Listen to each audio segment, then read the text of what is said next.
Senat a'zolari Chilonzor tumanida ta'lim, kasb-hunarga o'qitish va xotin-qizlarni qo'llab-quvvatlash sohalarida amalga oshirilayotgan ishlarni o'rganishdi. Tafsilotlar navbatdagi lavhamizda.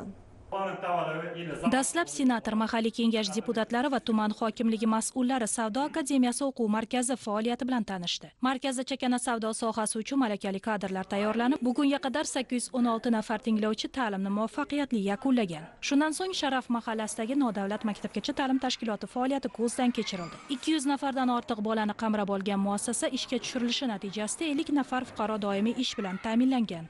Savdo markazlariga xodimlarni tayyorlash bo'yicha o'qitish tizimli amalga oshirilayotganligini ko'rdik. Boshqa savdo tashkilotlari uchun ham xodimlarni malakasini oshirish, ularni muomala madaniyatiga, kompetentligini rivojlantirishga qaratilgan ishlarni amalga oshirish bo'yicha tavsiyalarimizni berdik. Tumandagi oila va xotin-qizlar maskanida esa huquqiy, psixologik va ijtimoiy ko'mak ko'rsatilmoqda. Ularni kasb, hunar va tadbirkorlikka o'qitish, bandligini ta'minlash bo'yicha ishlar olib borilmoqda. Respublikamiz bo'yicha mana shunday oila ayollar maskani tashkil etilyapti. Ijtimoiy himoyaga muhtoj ayollarimizga juda katta ko'mak beryapti. Bular ham hunar o'rgatyapti, kasb o'rgatyapti, bepul o'qityapti va bundan keyin ayollarimiz ham o'zini ishini ochishga, daromad topishga, yonida yana 2-3 odamni jalb qilishga xizmat qilyapti. Senatimiz shunday bir masala qo'ydilar. Komissiya yig'ilishida mahalliy kengash deputatlari ham xotin-qizlar daftarida turgan ayollarimizga ko'mak berishini va biz 50 dan ortiq mahalla bor. Chilonzor tumanida har biridan deputatlarimiz saylangan va saylangan deputatlarimizga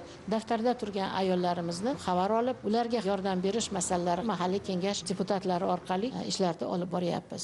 Ta'lim, bandlik va ijtimoiy qo'llab-quvvatlash yo'nalishlaridagi bu kabi ishlar aholi farovonligini oshirish hamda xotin-qizlar, yoshlarning imkoniyatlarini kengaytirishga xizmat qilmoqda.